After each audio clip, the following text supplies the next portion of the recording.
Okay, let us talk about drag forces. Um, in general, there are two types of drag forces we want to talk about. A linear drag force, so named shockingly enough, because the drag force is proportional to the velocity, only the velocity, and a quadratic drag force, which I wish I could spell. So named because the drag force is proportional to the square of the velocity. This whole convoluted thing says that the drag force acts in the opposite direction of the velocity in both of these. So that's what this v hat is. Recall, this is shortcut for the direction of velocity. Now, your book goes into a wonderful model for a quadratic drag force, but it turns out it's really, really annoying to analyze a quadratic drag force in a closed form solution. It involves hyperbolic functions, and if I can manage, I will put up a second screencast that has like the derivation of that. It's a whole lot of math that has a whole lot of total lack of meaning. So let's leave that alone for now. Let us first consider, though, the linear case, where there is a drag force that is linear in velocity. So, free body diagram will look something like this. Gravity down, drag force up.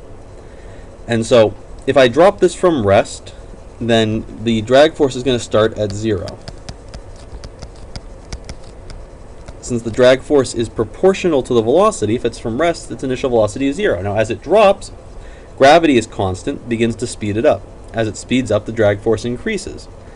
Eventually, the drag force and gravity should be equal, and that's where interesting stuff happens, because once that happens, we're at equilibrium. Not static equilibrium, but equilibrium.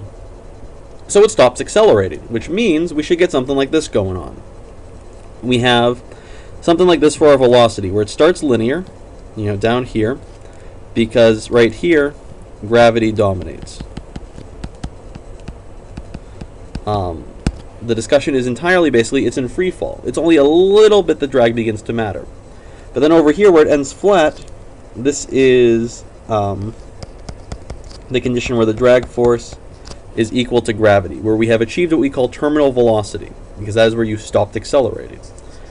Which means the acceleration will look something like this. Starts all gravity. So your acceleration is equal to g, and ends going to 0. So this is, again, the situation that we are considering. Now the question is, where do we go from here? It's nice to make the graphs, but I've drawn these in a very particular way. So the question we now want to consider, how do we know what these look like? How do we know what these look like? Why does it take so long to write words in English? What happens is we can write down what we call a differential equation, which is an equation involving, shockingly enough, a derivative. You can also have integral equations, which are very popular in second semester physics. Now, if we solve a differential equation, so we're going to write down a differential equation for v. If I solve it, then that will give me an expression for v of t. And that's what we're going to try to do. So here is our trusty, handy-dandy Newton's second law. In this case, the net force is gravity minus the drag force, because they're in opposite direction, and as always, it's going to be equal to ma. This is that as a differential equation. This is a differential equation, or diff eq, in v, the velocity. It is linear, because v and dv dt are both only to the first power. It is first order, because it is the first derivative, not the second derivative. It has constant coefficients. All of these wonderful constants are in fact constant. And it's inhomogeneous because of this messy term here. Now there's a nice way to solve this that involves guessing a function and knowing what inhomogeneous means but we'll do that when we get to simple harmonic motion. For now, we want to try to solve this linear first order inhomogeneous differential equation. It turns out this also has one other important quality, and that is that it is separable. So what does that mean? That means that I can rewrite this in a form where I have all of the dt stuff on one side and all of the dv stuff on the other. So how did we get here? Let us see what happens. So we have the weight minus the drag force is equal to ma, a being dv dt. So we're going to divide by this whole side over here and kick dt over. So we get the dt is equal to mdv divided by mg minus bv. This is totally fair game. That said, it's important to note this is not really a fraction. It just plays one in this problem in some equations. Alright, so that brings us back to here. We're going to integrate the t side from 0 to t. We're going to integrate the v side from some initial velocity to v, final, which we could think of as v of t. And this is v of 0. If we do this, we need to do basically a u substitution. So this looks like, if we have dv by v, that looks like, we know that dx by x is the natural log of x. If you don't know this, you will know this when you learn integrals someday. So this looks like that. And it turns out it is in fact going to give us that, but we need to do a little bit of massaging here. So we're going to do what we call a u substitution, sort of. So I'm going to say that mg minus bv is equal to u. And then if I kind of differentiate both sides a little bit, sort of, I get something like this. So I'm going to muck around with this equation. So I want to make it look like du by u. So I got a nice u on the bottom. And in order for this to be, I'll bring an m over here. So I've got dv on top, and dv is equal to minus du by b. So now I have some constants, and I have du by u. So if I do that, I get natural log of u, evaluated at the start and the finish, which is natural log of u, the start and the finish. It's math. Don't fret about it too much. Pause it and, take it through yourself if you know what you're doing. And if this is just totally gobbledygook, then, in 6 months, pause it, take a second, go through what you're doing. Probably 4 months, 5 months. Anyway, when you get there. We know laws for logs allow us to combine these. If I have the difference of logs, that is the difference of logs is the quotient of the arguments, which is what I got going on here. I have chosen to keep the minus sign outside. I want this here, because I am prescient and know the future. I drank the spice, something. Anyway, I ultimately want to solve for v, because that's what I want. I want v of t. That is what solving this means. So I need to get v alone. So I'm going to, kick all of the constants over. I'm going to exponentiate both sides, and then I'm going to do this terrifying mess of a thing. This looks messy, but is in fact pretty much solved.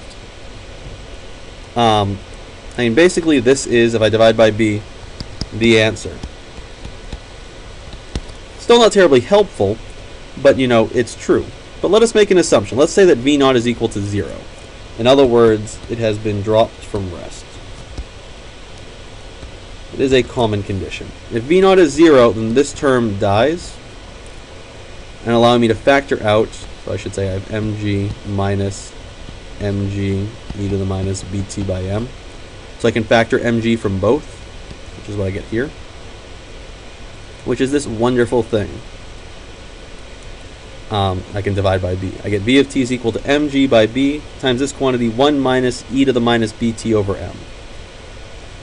Not the most beautiful thing in the world, but is basically what we're looking for. So let's take a look at this. Is in fact v of 0, 0? Did I not screw anything up here? Well, let's see. If I plug in that t is 0, then I get e to the 0, which is 1. 1 minus 1 is 0, so v of 0 is in fact 0. Good. If I let time go to infinity, do I get to the terminal velocity, like I said should happen? Well, e to the minus infinity is 0, because e to the infinity is infinity. 1 over infinity, we generally take to be 0. The limit of this, you know what I mean. I mean, strictly speaking, this should be the limit as t goes to infinity. V of t is equal to terminal velocity. I get yelled at once for not doing that in a problem set, and it kind of stuck with me. Anyway, so we get this, which is in fact a constant, and is evidently our terminal velocity. And we're pretty good on this because, let's call this a b like we actually did in the problem. A force divided by b should be a velocity, and this is a force, the weight divided by b, so it's a velocity. Which means that this is what it looks like. We have the terminal velocity times this 1 minus e to the doohickey thing. So it's going to basically decay exponentially, or grow exponentially, whatever. It's going to have an exponential action. We can do one step further, and I can rewrite this as e to the minus t over tau, where I'm going to say that tau is equal to m over b. And what tau is, this is a very common convention, is a characteristic time. Characteristic. That's too many syllables. Time. And the idea is that the argument of a natural log, the argument of a trig function, the argument of an exponential, has to be a pure number, cannot have a unit. So that means that this crazy thing had to be a time over a time in some way. This is a characteristic time. It's a physical time. M and B are physical parameters of this. It's basically saying how long it takes for this thing to reach terminal velocity. After 3 tau, we're basically at terminal velocity. That's the nice thing about exponential decays and exponential functions. So this sets the time scale, and this is our, again, terminal velocity. And this is what's getting us this behavior that we're looking at. That's what this is way back up here. It's basically an upside down exponential decay. It starts at, starts at 0, because it's 1 minus 0. It's 1 minus 1. And then decays up to some, or saturates up kind of to some value. If we took a derivative of this, then the first term would die. So I'd get Vt times minus 1 over tau minus e to the negative t over tau. So basically, the acceleration is Vt by tau e to the minus t over tau. It should be an exponential decay. Exponential decay. Turns out, even when you have degrees in practice, you still sound out words. So that is exactly what we have here, an exponential decay. This kind of behavior is incredibly common in the physical world. These simple differential relations are the basis of most of our physical models. So this behavior becomes very, very, very, very, very, very, very regular. You see it a lot once you start doing a lot of stuff with differential equations, at least. Hopefully this is somewhat useful, at least, helping to think about this. The AP exam loves for you to have to write down this. So being able to get to here is important. Getting past that, sometimes it expects you to solve this in a separable case. Usually it won't have the inhomogeneous term in that case. So it'll be like a velocity-dependent drag force on a car acting like friction, basically, velocity-dependent friction. We might look at some examples like that. Yeah. Hopefully this is useful to you and worth your time. Have a very nice weekend, and yep, bye.